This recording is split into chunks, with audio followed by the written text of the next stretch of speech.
Broadcasting live from the University of North Texas, this is NTTV News at Noon. Military strikes in Iran continue today. How that is affecting people around the world and here in Denton. One Senate primary in Texas wraps up, while another drags on. Hear from the new Democratic nominee. As AI grows and expands, how one college in Texas is setting students up for success in the workplace.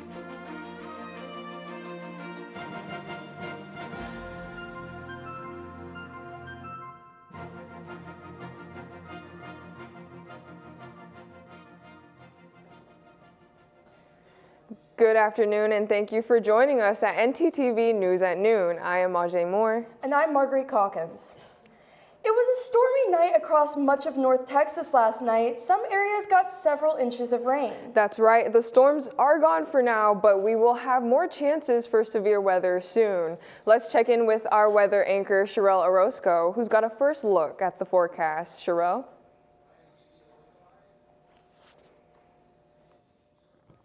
Yes, thank you. The weather has been really crazy lately, but good thing for today, there's going to be no rains, but we are going to have great temperatures with having 75. The wind is going to be a bit crazy though with 80, but tonight's conditions are going to start feeling a bit more colder with 63, and the wind is going to start feeling a bit more colder. But for tomorrow's conditions, we are going to start feeling a bit more hot, but it is going to start raining more, and the wind is going to be going a bit more crazy.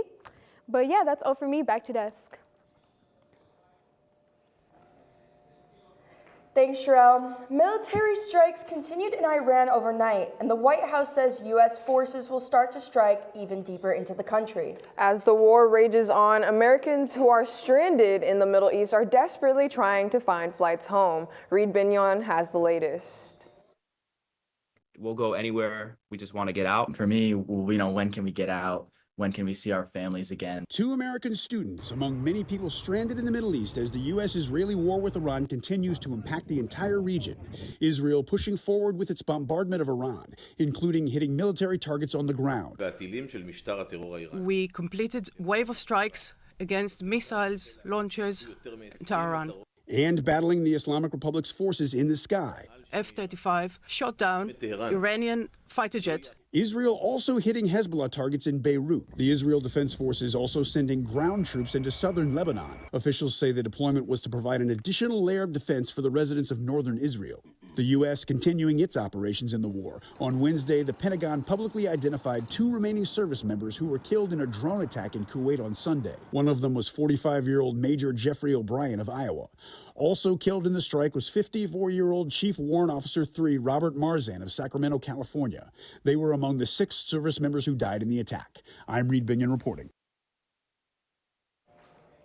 Across America, people are divided on whether they think military action in Iran is a good idea. NTTV's Alexandria Tetters spoke to an expert of the Middle East and a student who has a unique perspective on the fighting.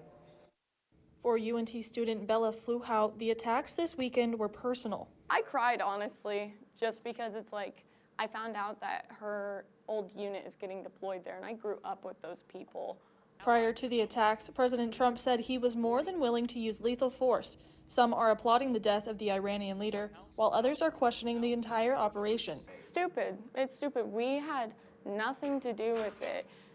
And he says that he did this for the American people, yet none of us agree with the war that's going on. UNT political science professor Michael Gregg says conflicts have followed similar patterns in the past. I think the thing to watch for in the coming days is not only does the level of violence, the intensity of that violence increase, but does it bring in more actors, more countries, more non-state actors. The UNT International Student Service Center say there are many Iranian students on campus. Amid the global attacks, they are keeping a close eye on developments overseas. Reporting in Denton, I'm Alexandria Teeters. The war with Iran is also having an impact on our wallets. Gasoline prices across the country are now at the highest they've been in nearly a year. AAA says the average price for a gallon of regular gas now averages at $3.25. For diesel, it's even higher. The war with Iran has led to a restricted supply of oil. The White House has warned that fighting is in its early days, which means the prices will likely to continue to increase. The Democratic nominee for Senate in Texas is starting his general election campaign. James Talarico has declared the winner of the primary yesterday morning. He defeated Congresswoman Jasmine Crockett by about 6 points. Talarico is a state representative from the Austin area, and last night he spoke to supporters for the first time since the race was called in his favor. Talarico says he's excited about the turnout and in this primary election.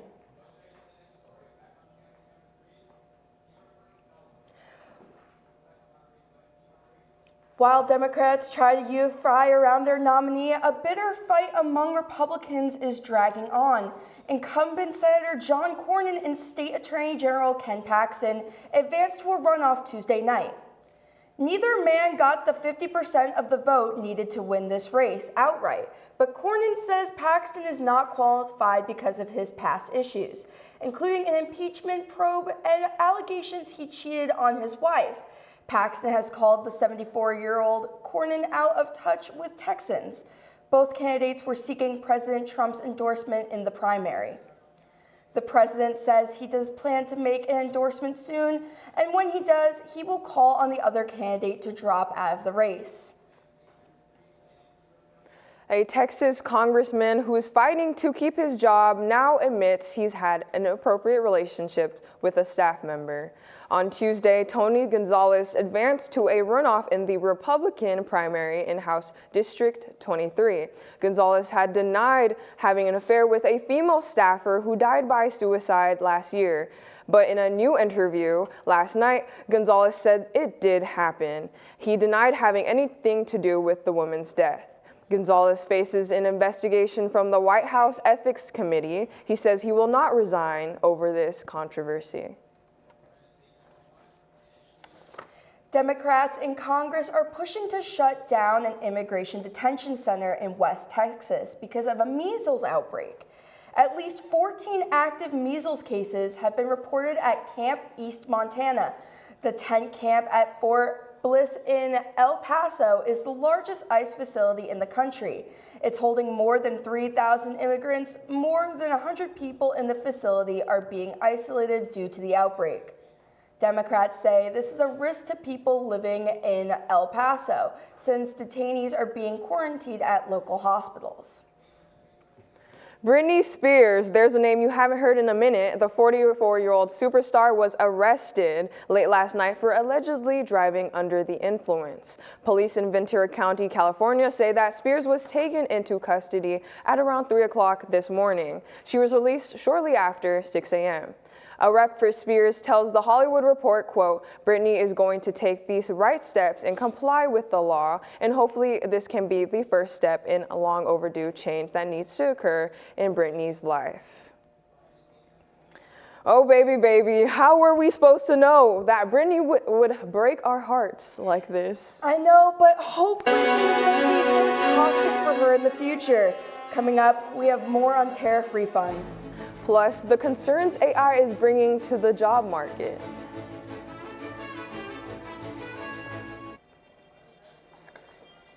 We're doing it. Hate that.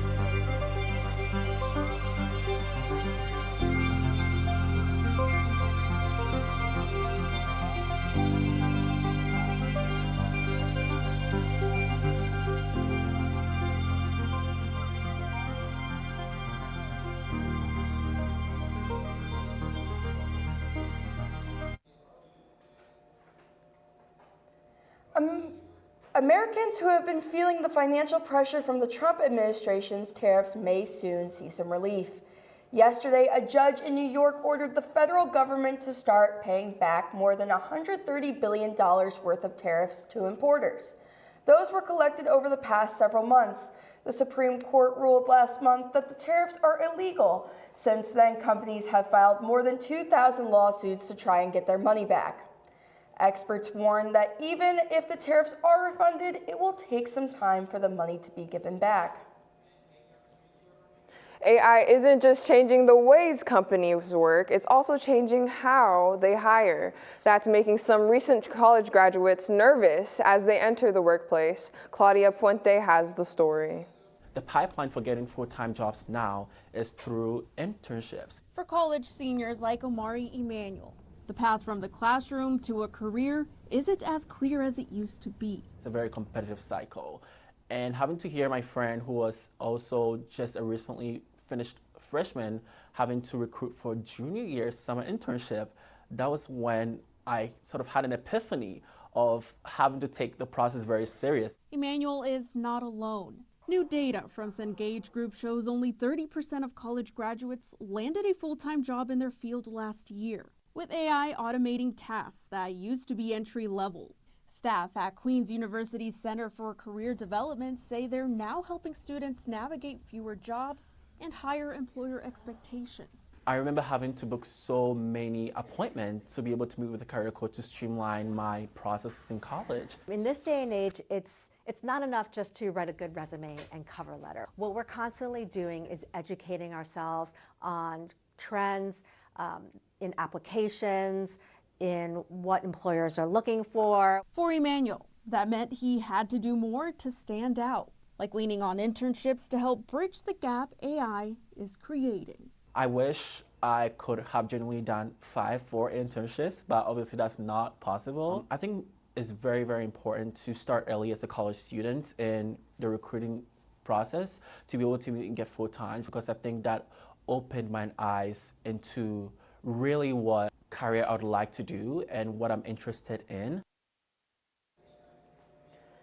As data centers continue to multiply across Texas, a new program is equipping college students for AI-related jobs. Texas State Technical College in Abilene has now announced an evening program that's preparing students for careers ranging from entry-level to advanced positions. The college says this program will help build a skilled local workforce in the region that's seeing a growing number of advanced digital and AI systems.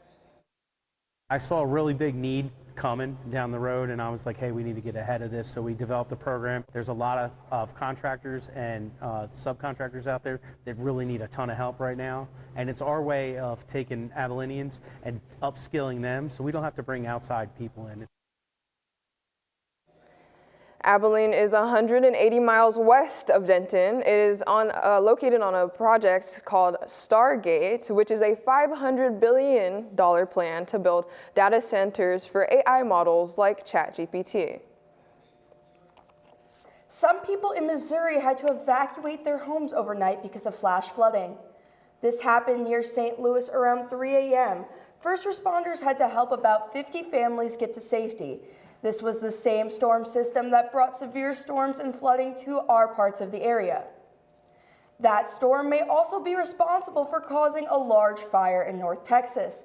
Firefighters in Fort Worth responded to the fire late last night at a home on the south side of the city. Crews saw flames coming through the roof of a 2-story home. It took nearly 2 hours to get the fire under control. Fort Worth Fire has not confirmed whether a lightning strike was the cause. Marguerite, did you hear the storm come through last night? I sure did, Mage. It's been a long time since we got that much rain. And it sounds like more storms are coming. Let's take a full look at the forecast with our weather anchor, Sherella Roscoe.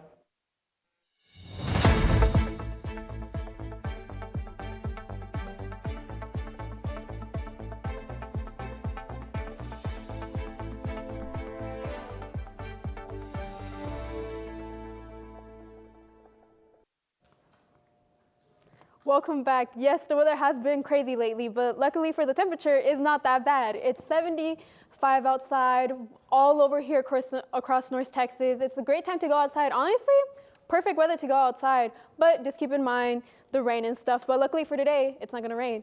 But for the conditions around all Texas, we are gonna start feeling a bit more crazy weather. Obviously in the north, we are gonna start feeling a bit more cold, but if you wanna go to Houston, it's gonna be perfect time for the temperature to be at 80. But just keep in mind the rain, it's Texas, you can never expect what's going on in Texas. But luckily for this week here in Denton, we are gonna start feeling the spring. The spring temperatures are here, guys. Since it's gonna start raining throughout Friday through Saturday, and we are gonna have a bit of break on Sunday, but the rain is gonna come back Monday to Wednesday.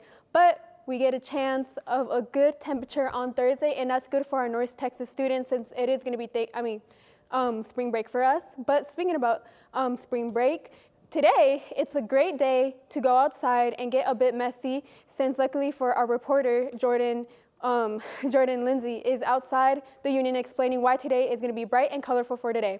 Jordan? That's right, Sherelle. It's going to be a fun afternoon here on the Union South Lawn. Today is Holi, was better known as the Festival of Colors. It is part of the Hindu festival of Diwali. The day is meant to celebrate good winning over evil. For years, people have celebrated by throwing different colored powder at each other. You do not have to be Hindu to join in on the fun. UT has celebrated Holi for many years. This tradition will continue this afternoon outside the Union, starting at 4 p.m. Now, it is highly suggested that you wear decent clothes because you will be covered in different colors. From NTTV, I'm Jordan Lindsay.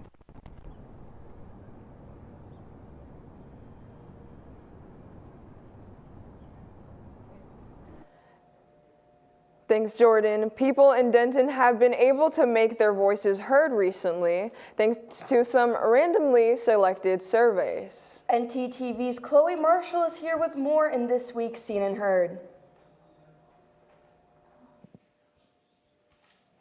That's right, guys. The city of Denton is asking residents for feedback through a survey sent through randomly selected households by zip code. Our reporter, Artie O'Valey, learned more about how surveys hope to improve services in the community. With every 2 years, a survey is sent out to the residents. On Wednesday, Denton City Council sent out the surveys to single-family and multifamily households. The city is looking to hear from the people on ways to improve. I spoke to Amy Kaslik, the Denton Chief Strategic Officer, to get more insight on these surveys. It really serves as a report card for us, for our residents, and it helps us, one, to know what we're doing well, where we have opportunities for improvement. We ask them in the survey what their priorities are for us, for city leadership, for council, what they want us to focus on for the course of the next 2 years. These surveys have a possibility of being sent to college students, and a student is hoping to be one of the selected few. Talia DeLeon, who is a UNT senior, spoke to me on what she felt about these surveys. It definitely makes me feel good to know that possibly could hear my concerns. I mean, at least for like UNT and the parking, I feel like a lot of students can relate to that with the parking issues. Kaslik says she is happy to be here in Denton because a lot of the residents participate in the surveys, and she's excited to see the difference in results from 2024 to 2026. For NT Daily News, I'm Idira Ovaya. The survey will remain open till March 18th. City leaders say that the responses will help guide them through to future decisions regarding the community. Thank you, guys. Back to you at the desk. Thanks, Chloe. The feedback survey seems like a helpful way to keep the voices of Denton in the community seen and heard.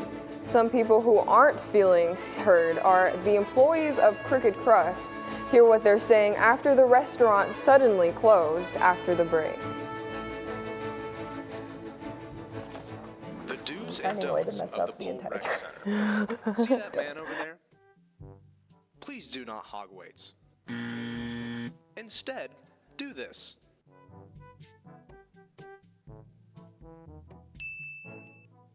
Another important part is having an attentive spotter.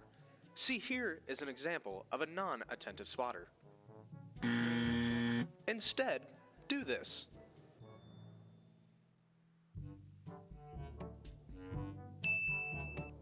Now we head to the track, which should be pretty easy, just it's important to pay attention to the way the track goes. Remember to wipe down the equipment after you're done using it. The towels are provided by the gym, so it's pretty easy to wipe down the equipment when you are done. Thank you for using the Pole Recreation Center.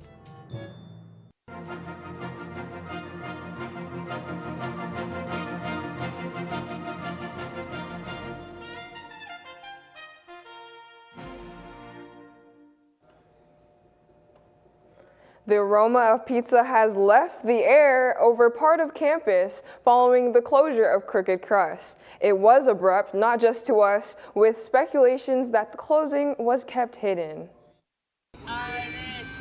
After 15 years of baked dough and tomato sauce, UNT Fry Street, Crooked Crust, a beloved pizza joint, will be missed. Yeah, I feel like it came out of nowhere. No warning signs, no nothing, but I was kind of the only person ever in there. The reasoning being rising food, labor, and operating costs combined with lower sales, according to Crooked Crust's website. Employees, on the other hand, we all we're ready to work our next whole shift for the rest of the week and everything. Getting the short end of the stick. I'm very distraught. You know, this place, I've been here a lot for the past few years. I just go to school and I go straight to work. So it's basically kind of like my second home. Not only being a surprise to the customers, so in less than 24 hours, we just found out that we were unemployed. The storm seemed to roll in fast for the workers as well. I hate to see that one day you have a good job and everything, to the next you just find out that you just got to find a new job. The news circulating on Instagram through a GoFundMe made to aid the employees. Some of us are homeless risk. Almost all of us are students paying our own tuition. Well then, what's next for the building? There is talk circulating. Supposed to be a new Euro place. I think it's a Euro 360, and they plan on opening up this upcoming Friday. After meeting with employees, I reached out to the owner of Crooked Crust, but received no response back. A frozen recall has been expanded to include 33 million more pounds of products. This recall includes Trader Joe's and Kroger branded items that may be contaminated with glass. Multiple versions of the Kroger Chinese Inspirations chicken fried rice were added to the recall, along with Trader Joe's items such as chicken fried rice, vegetable fried rice, Japanese-styled fried rice, and chicken sashimi. The USDA determined that carrots included in these dishes were the source of the glass contamination. There have been no reports of the injury due to the consumption of any products, but anyone concerned about the injury is urged to contact their healthcare provider. If you're a fan of Chick-fil-A, you may notice a big change the next time you get in line at the Union.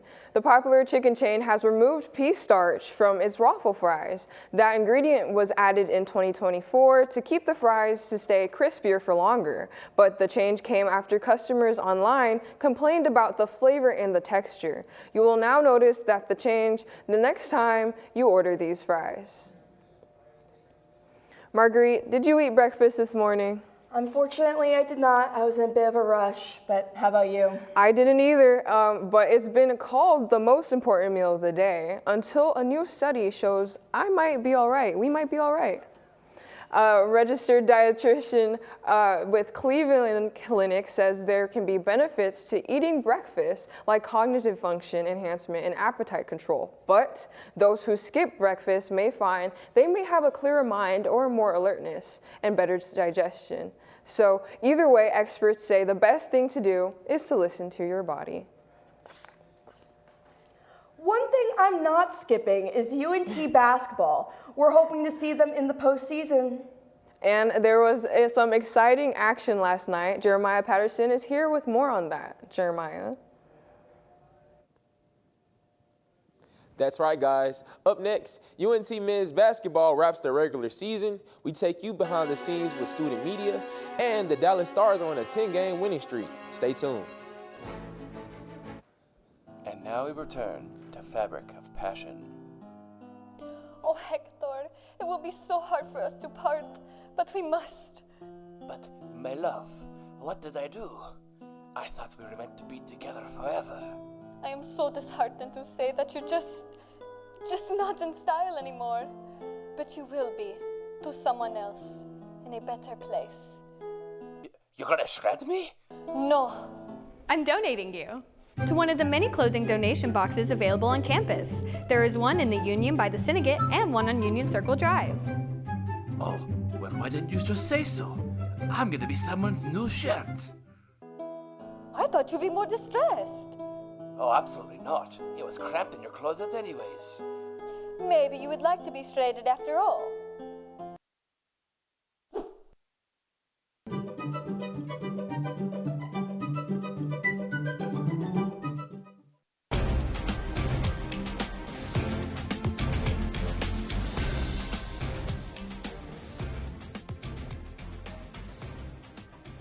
The North Texas Mean Green closed out their regular season last night with the win over the Rice Owls at the Super Pit. And they did it when it mattered most. North Texas locked in down in the stretch, forcing tough shots, holding Rice to only 2 threes in the second half. Ja'Shawn Stevenson led the way with 15 points, while David Terrell Jr. matched him with 15 of his own.